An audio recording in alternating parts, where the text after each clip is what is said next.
Hey, what's up guys? Alex Espinoza with the Rickey Henderson of YouTube. Make sure to use the code RickeyBlog at lastdivebar.com for 10% off your next order. Use my affiliate link down below.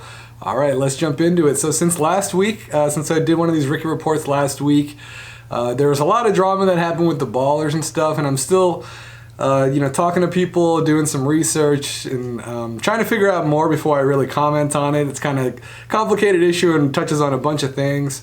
It all started with this article from Susan Slusser last week about the ballers, but I think it deserves a lot of context.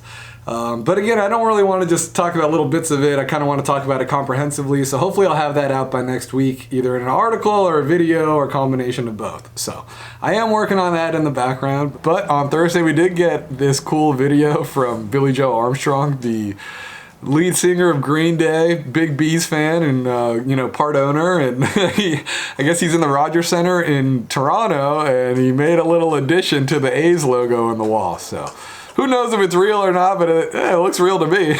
Let's get into some A's news that's been going on the past few days. Always something with the A's and the stadium stuff. So on Wednesday, Bally's held its quarterly earnings call for Q2, its second quarter of 2024. But Bally's wasn't ready to talk about the merger that they just negotiated with Standard General, who bought them out for $18.25. But it did talk a little bit about the deal with GLPI and the $2 billion and stuff like that. So I mean, their books are going to change a lot probably by the time they have their next earnings call in Q3. But for now, we just had to look at their books for Q2, and it doesn't look good for old Bally's. So there's a lot of big numbers and stuff like that I'm about to throw at you, and names and all this stuff. But here are the big numbers that appeared in the Q2 report that was published earlier this week. So Bally's at the end of Q2 was $3.65 billion in debt, had $154.7 million in cash on hand, but they lost $60.2 million in income in Q2, and they've lost $234.1 million so far this year. And because of that, they're going to reduce their capital expenditures by $50 million going forward for the rest of the year. So again, all this stuff is probably going to change a lot because these deals that happened will happen in July, so they'll be reflected on the Q3 report, and then they still have to go through SEC stuff, and so there's still a lot of hoops and stuff. I mean, all this stuff is tentative and subject to approvals and stuff like that. But also we got some news when it came to the Tropicana lot. Here's what Bally's CEO Ropes and Reeves had to say on Wednesday's earnings call. Turning to Las Vegas, we're moving forward with the demolition of the Tropicana and expect the planned implosion of the hotel tower to occur in October. We remain on track to hand over the 9-acre portion of the site to MLB's Athletics, who plan to begin construction of their new stadium in 2025. Importantly, we continue to assess our options for the highly valuable land next to the stadium. So I thought the key statement there was at the end where he said, we continue to assess our options for the highly valuable land next to the stadium. That's key here because I think, Bally's doesn't sound 100% committed to building a hotel casino next to the ballpark on those 26 acres that they have. So remember a couple of weeks ago, the A's executive Sandy Dean, who's the head of their stadium company, their stadium events company, he said he had this to say about Bally's and their efforts to, look into building a hotel. Bally's is working hard to complete their initial planning for a phase 1 resort and has a significant team assembled for that. The timing of when a phase 1 resort would be built is something that's still yet to be determined. We hope to be into the county with our preliminary entitlement package in the coming weeks. So I guess, the biggest thing we'll have to see here is if Fisher will be willing to underwrite the first $100 million of this project for the ballpark as stipulated by SB1 without having a hotel attached to it, a hotel casino attached to it. So we should have more clarity on the development agreement by the end of the year. Steve Hill mentioned December a couple of times, and they may be meeting even twice, December 5th, December 12th, to vote on this development agreement stuff. Probably won't see any meat on the bone introduced until September or October. So again, we're going to have to kind of see what happens with this here. So But again, so I want to talk about kind of this GLPI deal again, just a little bit more now that I kind of have a better grasp of what happened. So here are the big numbers in that $2 billion deal with GLPI as we know them now. They got about $1.2 billion to GLPI paid Bally's $1.2 billion towards their Chicago casino project, about $395 million for their Kansas City and Shreveport casinos, and they have a future agreement for $735 million for a property in Rhode Island. So let's break down each of these deals. So Chicago, $940 million is going to hard construction costs, and $250 million is going for the land underneath where the casino is going to be. So basically, they're trying to build this by fall 2026, but technically GLPI is going to own the land, they're going to own the building, and Bally's is just going to own the slot machines and have their branding on it and kind of be the casino operator. So, and then I recorded most of this video on Thursday, but on Friday a fan sent me this information that GLPI has secured $1.2 billion in loans. Again, this is pure guess, but I'm assuming that this is for Chicago. So it looks like they got that money secured. They also have a tentative deal to sell their Kansas City and Shreveport casinos to GLPI for $395 million. So this one sounds like the closest thing that would provide a cash infusion for Bally's immediately. It's actually two separate transactions. GLPI will pay Bally's $275 million for their Kansas City facility and $120 million for their Shreveport, Louisiana facility. So it's interesting. So Bally's is selling the properties to GLPI for these big sums, and then they're going to start paying rent to maintain their status there. So they're going to be paying $32.2 million in annual rent under this current deal, which is about GLPI and there's some escalators involved too. So within 12 or 13 years, GLPI could get their $395 million investment back purely from rent from Bally's for this one. So, and then the third part of this $2 billion deal was $735 million for a casino in Lincoln, Rhode Island. And this is more of a framework. This will also be a kind of a sale leaseback deal where they're going to sell their property and then start leasing it as a tenant. And but this one cannot, this one can't be activated until Q3, is the third quarter in 2026, so like October 2026. But if they do go through with this deal, Bally's would have to pay about $59 million annually in rent to stay at that Rhode Island casino. So basically, it just seems like Bally's is giving up ownership of this stuff to just get some, short-term relief, but then long-term they're going to have to pay this stuff out, So it looks like they're kind of robbing Peter to pay Paul, kind of a thing to do all this stuff. And it's worth remembering that Bally's had its credit rating downgraded to B2 earlier this year by Moody's. And, here's a chart just for reference. And you want to be in the top half of this chart. And I think the second half below this referred to like junk ratings. And they're like 5 deep into these junk ratings. But don't worry, because Steve Hill of the Las Vegas Stadium Authority told the Las Vegas Review-Journal back in March when this downgrade happened that he's not worried about it. But as Richard Velota of the Las Vegas Review-Journal pointed out, the downgrades could affect any collaboration between the A's, GLPI, and Bally's to build a new resort. And the credit downgrades could make it more difficult for Bally's to borrow for 3 major projects it has undertaken. The Chicago project, the Tropicana project, and also a gaming license in New York, because they're trying to put a casino in New York as well. And this is to say nothing. They have another project in Pennsylvania that it seems like it's just completely gone by the wayside here. But so right now, now that they got Chicago figured out, it looks like Bally's is focused on Tropicana and New York, but these are kind of both going around the same time. They're not going to figure out their New York gaming license issue until 2026. And it sounds like Bally still kind of isn't, maybe they might be looking into building a hotel casino, but they still are not 100% committed to that. So we'll see what happens with them in Vegas. So, so basically going forward I kind of recapped a lot of stuff I did from last week, but going forward, I think this $400 million deal could lead to be, $400 million in cash for them, but the $1.2 billion in Chicago's already spoken for, and the $735 million for Rhode Island wouldn't be till 2026. So we'll have to see, Bally's future presentation. They're going to be talking about the merger some more. They're going to be, presenting investors with more information about that. I think within the next 45 days, they said. So we'll see how much cash they have in hand. And also at the end of the earnings call, they said that they had to pay $58 million this month to finish off some Chicago transactions, other transactions. So basically, around Halloween, we should be seeing Bally's next earnings report, which would you would think reflect all this massive change that's gone on in the company. And we'll see what happens, see how much more, if they have more cash on hand than they do now, because right now it's about $154 million. So, I still think that GLPI investing a lot of big money into this is still an option, because unlike Bally's, GLPI has a pretty healthy company profile. They also had an earnings call recently, and they announced that they made $214.4 million in profit in Q2 alone, and have made about $394 million in profit from this year on. So GLPI is healthy. So basically, just to wrap up everything about Bally's, if anything, we'll have to see how much money they get from the Standard General deal. If they're, kind of infuses them with cash.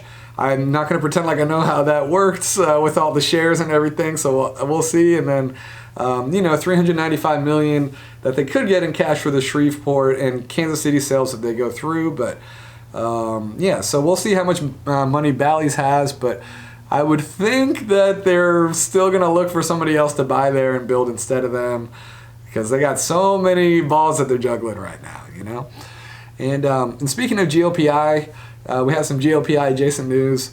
After Howard Stutz of the Nevada Independent wrote an article about the A's and their struggle to secure lenders or private investors so far in this process. And he shared a quote from financial analyst Mitch Germain, who wrote, "The Oakland A's new stadium currently remains in a holding pattern. The last piece of the puzzle was private financing obtained by the owner for the remaining cost of the stadium. Chatter suggests this may have hit a roadblock." So again, this is from a financial analyst who's talking to all these financial people in the world. It's not just a reporter or some dude who's in there and publishing these notes for the industry, I believe. And this quote appeared in a research note that has since been shared on Twitter by A's fan Meme Shifted Wake. And I believe his name is Cody. And so thanks to Cody. This is notable because back in October, the same analyst, Germain, he wrote that GLPI was, quote, enthusiastic about prospects for participation at the project, the Tropicana project, the A's ballpark project, in a larger scale above the original $175 million commitment. So, GLPI has pledged $175 million towards this project for the A's, including $15 million for the demolition of the Tropicana project. And, they're in good shape. So maybe, some Las Vegas Review-Journal was speculating that maybe the Bally's Chicago deal kind of laid a framework for what they can do in Las Vegas. But it would be a really, really big investment for GLPI if they wanted to bankroll a hotel, casino, and a ballpark right there on the Strip. You would think probably somewhere in the neighborhood of $3 or $4 billion, something like that. But again, it looks like the A's are looking for about $850 million in private investment, along with $300 million in debt, and the $350 million in public spending. This is according to Sandy Dean, who spoke to the Las Vegas Stadium Authority a couple weeks ago. Again, a little caveat, because he said it was, the A's are still viewing this project as a $1.5 billion project, but it still could go up. But for now, Dean said again, these are the three sources of funds: $350 million in public funds, $300 million in debt, and $850 million in equity. So Dean said that there's interested lenders, and just for reference, like for the Raiders, when they did this, they had private investment from Sheldon Adelson for $650 million, but they pulled out. But the Raiders were able to secure $650 million in debt from the Bank of America. So the A's are trying to do something similar, find a lender or a bank to help them out there. But the most interesting thing here is this $850 million in equity. From what we've heard is that, the A's are shopping the team around for $2 to $3 billion, even though they're worth $1.2 billion. So it doesn't look like they got any biters yet. Fish are still fishing, and But Fisher has a get-out-of-jail-free card, you would think, perhaps, with his family. Because, according to Forbes, John is worth $3.1 billion. His mom, Doris, is worth $1.5 billion. His brother, Bob, is worth $1.7 billion. And his brother, Bill, is worth $1.6 billion. So, according to Forbes, in 2020, the Fisher family was worth $8.9 billion. But just between his mom and his brothers, that's $4.8 billion in net worth. So, maybe they can just help out little Johnny with $850 million that he's looking for to get this over the finish line, or maybe $1 billion or whatever, billion and change, whatever the final price tag is going to be, if this really goes up to $1.8 or $2 billion, whatever it's going to be. So back in 2016, John Fisher bought, Lou Wolf's 10%, and I believe that brings him up to about 90% ownership of the team.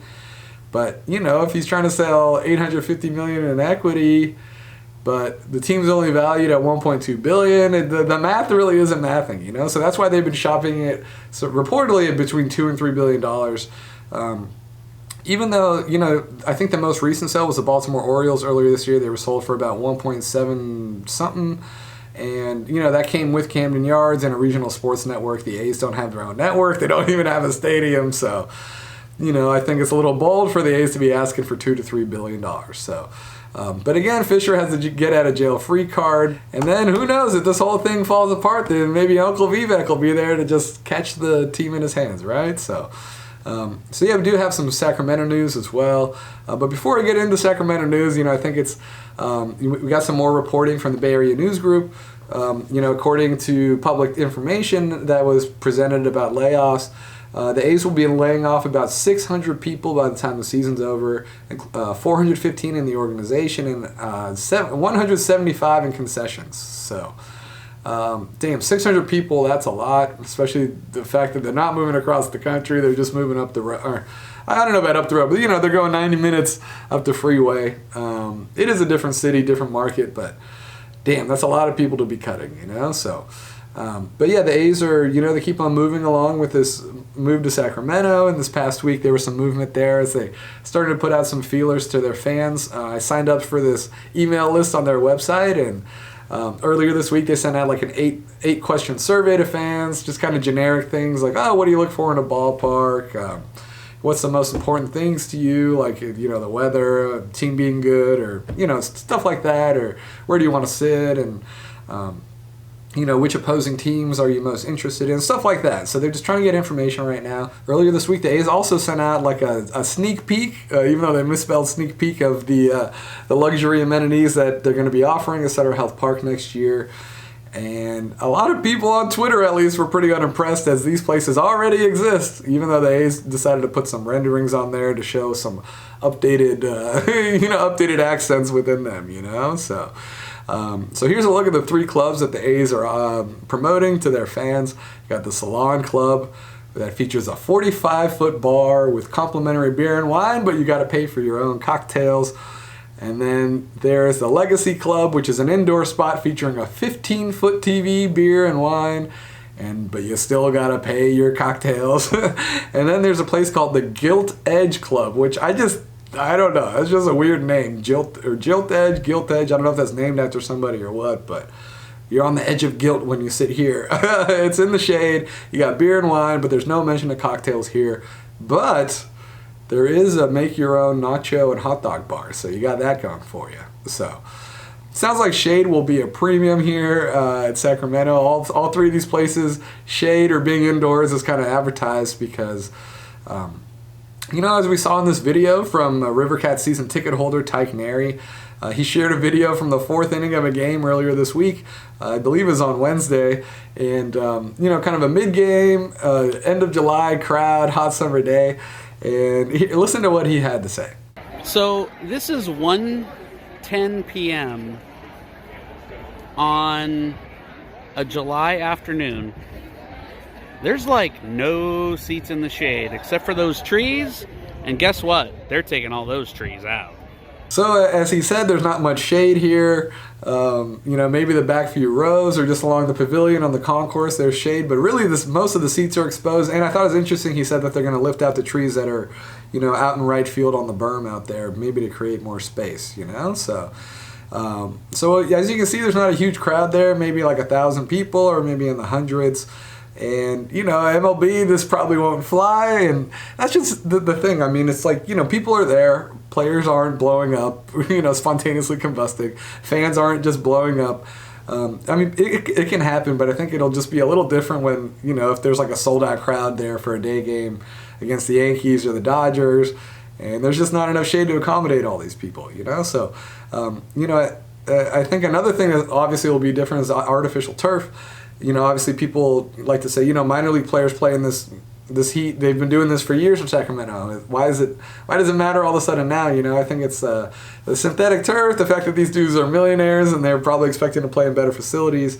But yeah, I guess the fans too. We got to think about the fans and are they going to be able to handle the heat? I mean, it's probably the same fan experience, but if you go to a River Cats game, but I guess it'll just be a little bit, or a lot more different, if it's a sellout and there's a lot of people and limited shade. So something else we got to keep an eye on.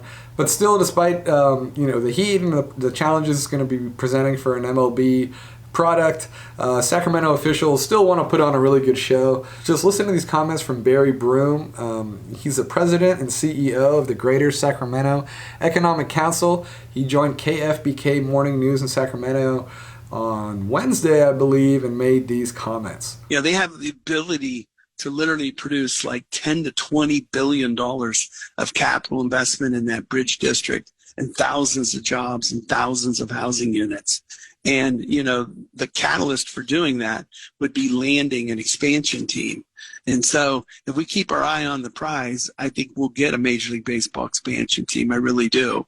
But, it's going to take some bold leadership from West Sacramento and the city of Sacramento to land a Major League Baseball team. And I think the lesson we learned from Major League Soccer, it's 100% privately funded stadium and somebody out of town's going to come in and put $1 billion into our community. And I think that was unrealistic. Okay, you have Major League Baseball expansion. He believes it could lead potentially to a second shot at a Major League Soccer franchise. Mm-hmm. But he goes on to say, we cannot rely solely on out-of-town investor money to get this done.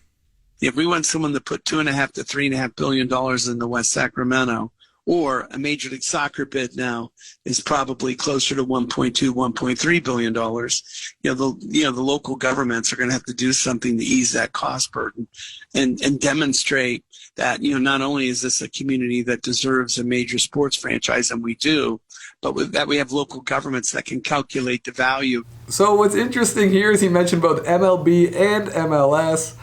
And again, this is kind of conspiracy tinfoil hat stuff. Maybe not so much, but a couple of weeks ago we had Carmichael Dave on here. He's a radio host who initially broke the news about the A's going to Sacramento, and he was speculating that hey, maybe John Fisher comes in with a Godfather offer to Vivek, says hey, give me a bunch of money, you can have the rights to the A's and my MLS franchise, the Earthquakes. So. In Broom's language, he worded it as like, this is like an audition for an expansion team, but I think everybody kind of knows, like, hey, if this doesn't work out for Vegas, maybe Sacramento can prove that it can be an MLB market, So, and it's interesting, PayPal Park's only 10, 11 years old, or I think less than 10 years old. I think it was finished in 2016. And that's where the Earthquakes play right now. And, Sacramento fiercely loves Sacramento Republic, so I don't know how that would work. Would the Earthquakes turn into Sacramento FC or Sacramento Republic FC and, all their... I don't know. I don't know how that would work. I mean, again, this is pure speculation, just kind of fun stuff to talk about. But, I don't know, the Bay FC, the women's team is pretty popular. They're averaging, almost 14,000 fans a game. In their inaugural season at the 18,000 PayPal Park. So maybe they can just be the full-time tenant there. And John Fisher can sell it to Vivek, and they take soccer up to Sacramento. Who knows? I don't know how that works. Again, just spitballing here. But really interesting comments from Barry Broom there. So, all right. And we got some more Oakland news as well.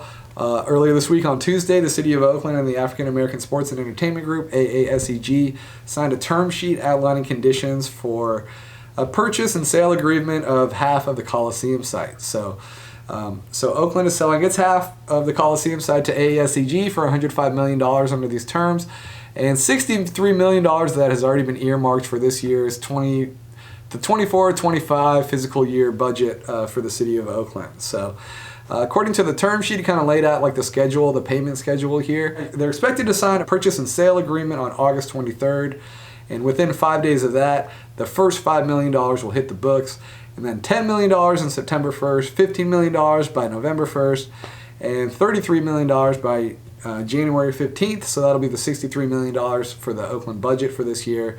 And then the remaining $42 million will be paid by June 30th, 2026. And then according to the terms of this term sheet, it also calls for housing to be 25% affordable housing. And AASEG is making some pretty bold claims about how this could lead to a $5 billion total development in East Oakland at the Coliseum site. I think it's like 112 acres, the whole site. So for now, AASEG is gonna, buy this half from Oakland, and they're still in talks. Ray Bobbitt, who's the founder of AASEG, he said that AASEG is still in constant communication with the A's to buy their half. The A's, of course, bought their half of the Coliseum lot from the county for $85 million in 2019, and recently finished that sale. And but Casey Pratt, when he was working for ABC7, now he's working for the mayor's office, but when he was a member of the press a couple months ago, Casey was hearing about $125 million was the A's asking price for their half of the Coliseum. So we will see how that plays out, but for now, the heat is on for AASEG to show the money. $63 million by January 15th, that's a lot of money. And supposedly they're backed by an investment firm in Chicago called Loop Capital or something like that. Loop something. So now the onus is on AASEG to show the money and help Oakland shore up his budget for this year. So we'll see how that all plays out. And then last but not least, you got to talk about the trade deadline, the final MLB trade deadline in Oakland before the A's head up to Sacramento. And fittingly, the A's capped it off by trading away two Bay Area natives. They traded away Paul Blackburn, who is from Brentwood, and Lucas Erceg, the reliever, who is from the San Jose area, went to high school in Campbell. And so those two guys did get traded. Mason Miller, the all-star closer, he's injured. He did not get traded. Brent Rooker, probably the biggest right-handed bat whose name was on the hot stove, he did not get traded. And surprisingly, Miguel Andujar is still here as well, even though he's only signed to a one-year deal. So, Rooker's got control, Miller's got control for the next few years, and yeah, it sounds like the A's might actually hold on to these guys. I don't know.